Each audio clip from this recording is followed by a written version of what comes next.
This is John Fillingham from Boatshed Medway.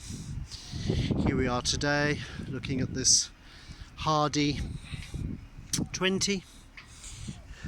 As you can see, she's a nice practical craft.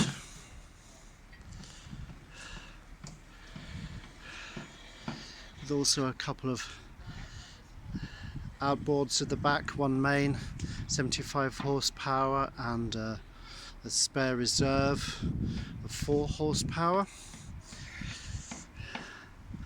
As you can see, she's a nice clean tidy vessel.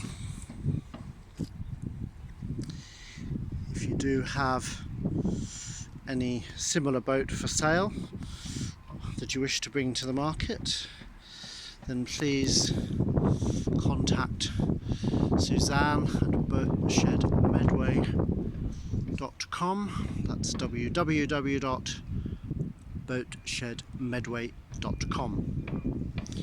If you are interested in this Hardy, then please get in touch and we'll be happy to show you around the vessel.